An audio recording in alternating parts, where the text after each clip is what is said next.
Happy Sunday, ladies. If you haven't already, go ahead and join me here at escortacademy101.com, where you get the latest and greatest tips and tricks on just how to be a successful and just level-headed sex worker. You know, a lot of times we just need the support of someone who understands our plights, who understands the ins and out and ends of the industry, our feelings, the things that we go through mentally and physically. Sometimes, ladies, it just takes someone who is familiar with life. And I am here to let you all know that I am familiar with the life, honey child. I have 25 years of experience in this game on every level, every facet, from the streetwalker to the lot lizard to the working out of a motherfucking penthouse to traveling the world to going to Paris. Yes, I did all of that on Pussy Profits. Okay? You all saw me back in 2008 and 2009 walking around the streets of Paris, France on Pussy Profits. I did all that on Pussy Profits. So, yeah, I got knowledge of this game. But anyway, I wanted to talk about something that a lot of girls don't talk about. You know, this is kind of a taboo. No, it's not even really a taboo. It's just something that a lot of girls in the industry just don't talk about. And that is jealousy. Okay.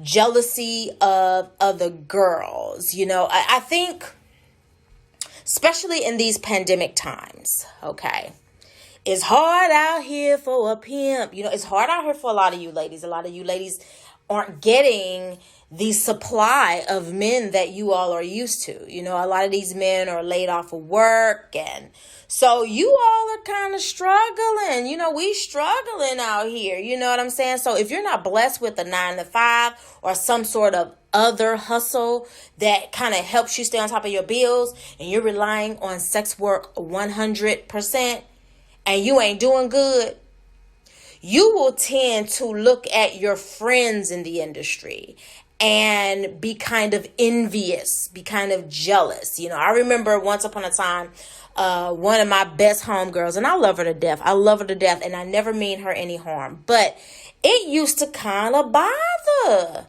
me that she was doing so good. I'm going to be honest about that shit. You know what I'm saying? Like right around, I'm going to say 2010, 2011, I started to fall off a little bit. Okay. I had gained quite a bit of weight. I had got up to like 220 pounds, and I'm not saying that there's no space in this game for big girls, but I'm telling you, I noticed the change in finances when I gained weight. Okay. I wasn't seeing as many clients as I was, you know what I'm saying? You know, at 220 pounds. So, my business started to fall off. The amount of calls started to just kind of dwindle. And then, I'd go and I'd read my reviews on the eroticreview.com. And, a lot of the reviews will be like, she done gained so much weight. And it's kind of a turn off. Or I remember one review that was written about me was the guy was saying how I was bigger than he had anticipated.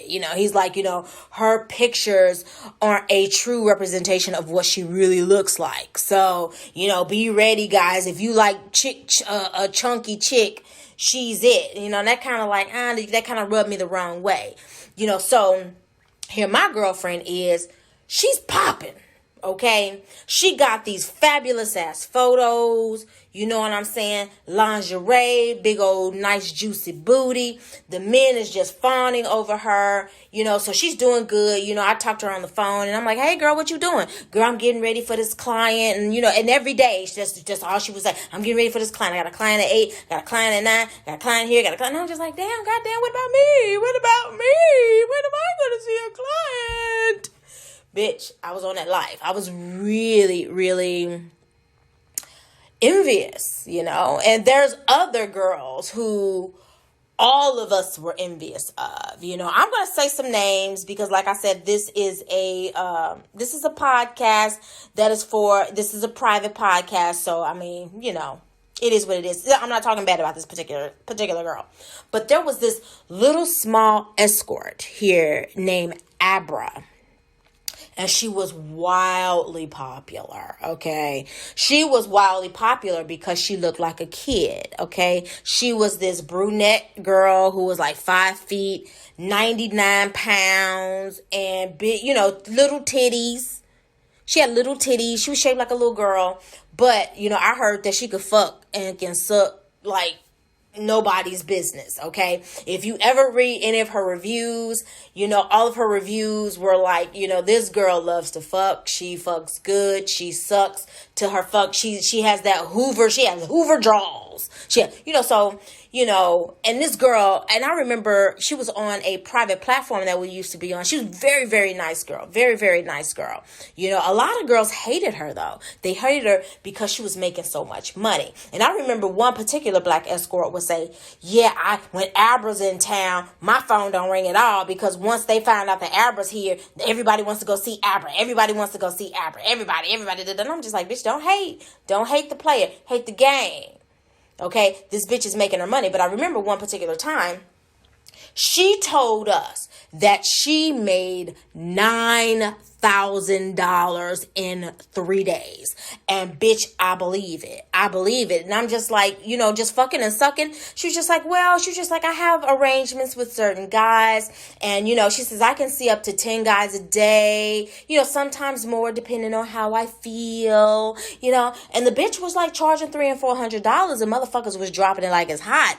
Like it ain't shit. You know what I'm saying? So just, you do the math. If you got $300 and $400 an hour per trick and you can see up to 10 motherfucking tricks in a day, sometimes more, on top of them tipping you and giving you gifts and saying, hey, I'm going to give you an extra $500 just because, bitch, because I like the fact that you look like you 12 years old. Because let's face it. A lot of the men came to see her because she looks like a little girl. She looked like a little girl. Every time I saw her pictures, I just shake my fucking head like, oh my God. But one of my clients told me that, Erica, you will not understand the depth of love that these men have for Abra. On these personal platforms, that's all they talked about was Abra. Oh, Abra, so great. Abra, cadabra. They were just going on about this bitch. But like I said, I can't hate. You can't hate on a bitch or be jealous or envious of a bitch who she has something that je ne sais quoi, that thing that these men love and they gravitated to her.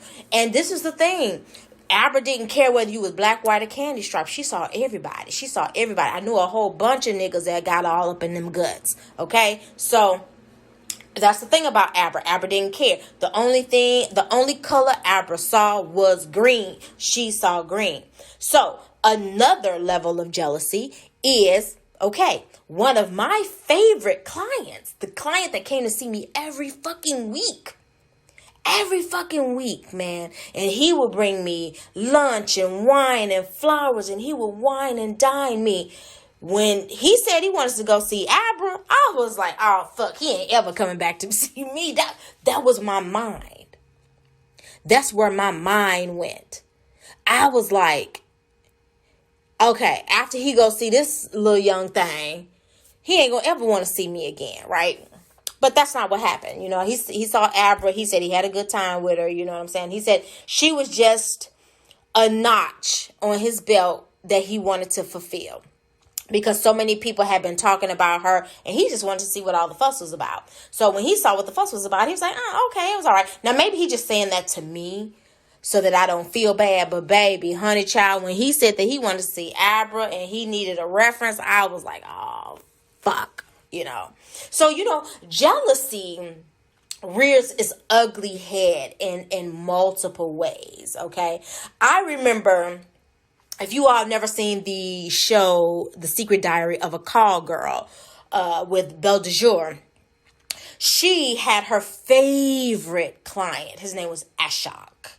And Ashok was this Indian guy, and he was really handsome, charismatic, and he dressed well, and he had money, and he lavished Belle with just all these gifts, and he just took really, really good care of her. And so he had become, as Belle would say, the perfect regular. Okay. He would see her every fucking Wednesday, and you know what I'm saying? And it was just, they become friends, that you become friends, and almost to the point where you become lovers with some of these men. You know what I'm saying? Especially the ones that see you on a consistent basis, and you can count on them dollars. Then you know that them dollars coming. You know that you getting ready to get a knock on your dough every fucking Wednesday with $300 and $400 in tow. So of course you develop some sort of rapport or affection for that particular client, right?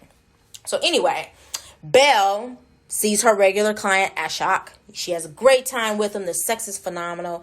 He adores her. She adores him. And then the agency that Belle worked for told Belle, okay, so Ashok, your regular, wants a double, so we're going to pair you up with this lady named Naomi. So, Belle was kind of like, okay, I can do a double. He's still my regular. I can do a double. So anyway, she meets up with Naomi, and, at first it was kind of the chemistry between Belle and Naomi was a little hesitant because, Belle was kind of like, I don't really know you, and I'm getting ready to share you with one of my most prized clients. But hey, this is business.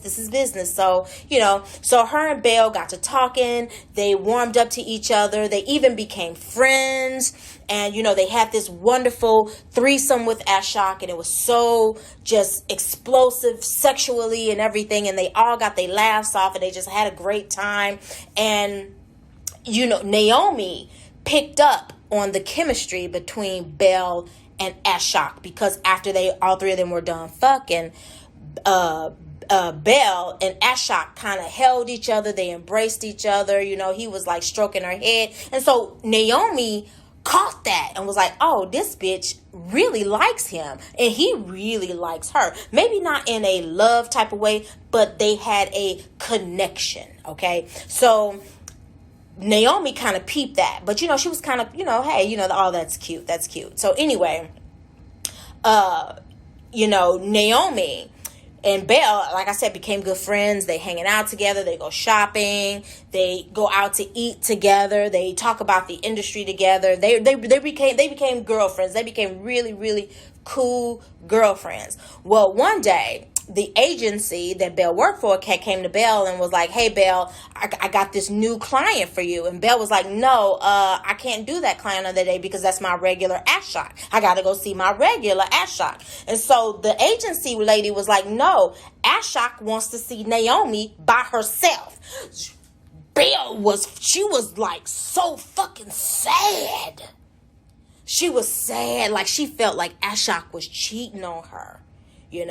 So Belle felt slighted in some way. She felt like somehow Naomi has slighted her because Ashok wanted to see Naomi instead of Belle. But this is the one thing that you have to understand about this industry is that, these men, they change women and providers like they change underwear. You know what I'm saying? You be thinking that you are like, the creme de la creme, and all they want to see is you, and you the only one. You be thinking like you Miss Sophia from The Color. He the only one. You be thinking he the only one. You the only one. But that's not the case, baby girl. That's not the case. Even my favorite guy today, and I've done multiple podcasts and videos about this particular guy. He just messaged me yesterday saying, hey, I'm going to Fort Lauderdale next month. Can you hook me up with somebody down in Fort Lauderdale? Now, the old me, I would have been like, why the fuck you coming to me asking me to help you find another bitch? But I'm glad to do it. I'm glad to do it because I know that he really, really does have a personal affection for me, because he's told me this is a guy that I've seen for at least 15, 16 years. Okay, this ain't somebody that I just met 2 and 3 years ago. This is a motherfucker who is part of my royal court. Anybody who's been seeing me over 10 years get put in my royal court category, and he's definitely part of my royal court category. Okay, so when he contacted me a couple days ago and asked me, can I help him out with somebody? I said, yeah, give me a few days. Let me put my feelers out and see who I can find for you. Blah blah blah blah blah. What part of Fort Lauderdale you going to? Blah blah blah blah blah. Give me the information, and I can find somebody who you want to do an in call, you want to do an out call. You know, so I'm just kind of getting the pertinence from him, whatever. So he was just like, man, I appreciate it. What's your Cash App? This motherfucker was like, what's your Cash App? I'm like, oh shit, he wants to give a little libation. I ain't mad at that. I've had clients do that before, whereas, you know, they didn't want me to feel a certain kind of way about going to see anybody else. So they would, you know, send me like $50 or send me like, you know, $30. Hey, Erica, thank you for the recommendation. Here's some lunch money. Go get you some motherfucking Crab Kings. Go get you some crab legs, or go get your seafood boil at La Juicy or something. Here's $50. Bitch. Do you know I take my $50 and go get me some crab legs, bitch? You know, honey child, I ain't gonna miss a beat. But we get jealous. And that's normal. That's normal. Before we are whores, before we're courtesans, before we're providers, we are women, you know, and we are sharing the most precious and most sacred part of our bodies. You know what I'm saying? You know, we giving it to them. You know what I'm saying? You know, and a lot of times we do build these connections with these clients, and sometimes we develop soul ties with them. If you develop a soul tie with a client, you really gonna be fucked up. You're gonna be really fucked up over him. You're gonna be really jealous, really, you know. Soul. I'm gonna start talking about soul ties, because this is the one thing about this industry, because we're having so much indiscriminate sex, you know. Soul ties are created through sexual intercourse, and a soul tie is a metaphysical, spiritual thing that I will get into detail with at a later time. But as I've said, I've developed soul ties with, you know, being in this industry for 25 years, you're bound to develop a soul tie. And I've had quite a few soul ties with men that you know, made me just feel like, you know, terrible when they wanted to see somebody else, you know, just jealous. And I became like clingy and emotionally clingy and just like, oh my God, you know, and I had to get away from that shit. I had to remember that this is a business. This is a business, Erica. So you can't be all attached to these men like they wives. You know what I'm saying? I mean, just imagine what the fucking wife, you just imagine, okay? We got to put ourselves in the wife's shoes sometimes, you know. If I think about it, I feel sorry for the motherfucking wives. I don't feel like I'm saving nobody's motherfucking marriage. A lot of these hoes be out here talking about something, I'm saving marriages. I don't feel like I'm saving nobody motherfucking marriage. Because let me find out my motherfucking husband fucking another bitch. I don't give a fuck if it's a hoe or a square bitch. I'm cutting both they fucking throats. You know, okay? I'm not saving, you know, we ain't saving relationships. We are providing a motherfucking service.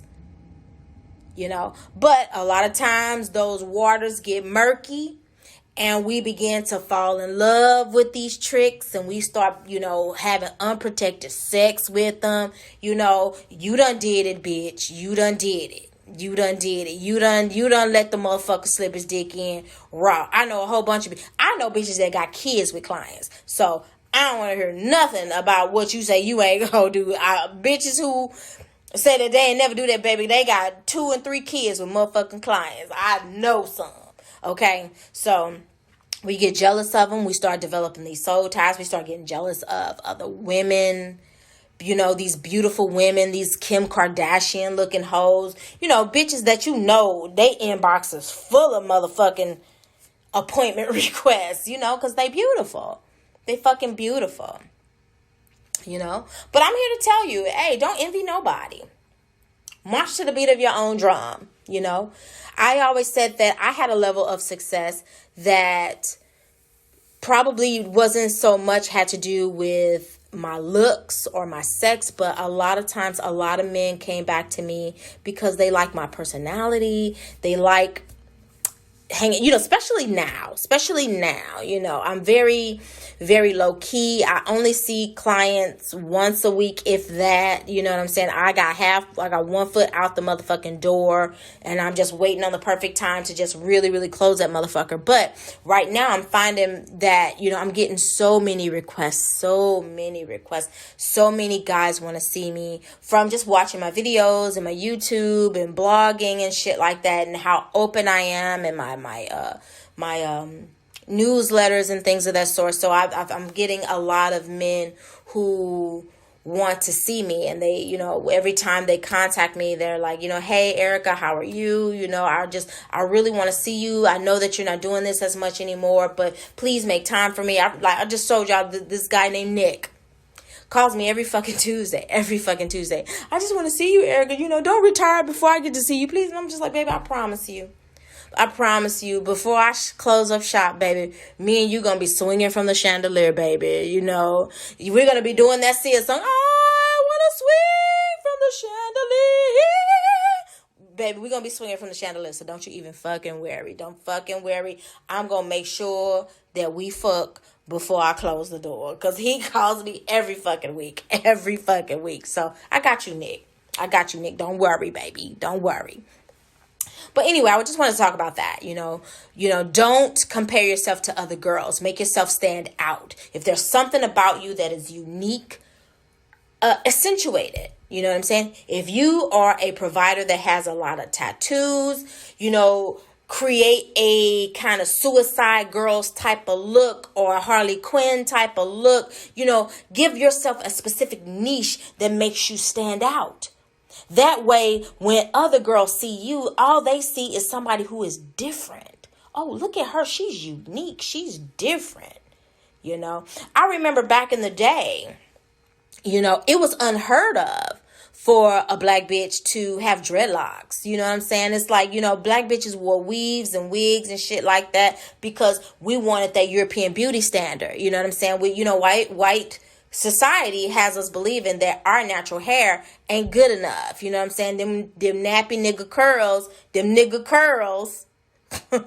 ain't good enough. But I'm here to tell you, bitch, them white boys and them black boys love that natural hair, honey child. I remember, because, like I said, my dreadlocks damn near come to my waist now.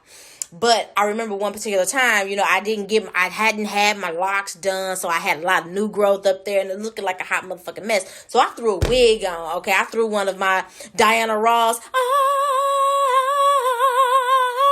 ain't no mountain high enough. I threw one of my wigs on.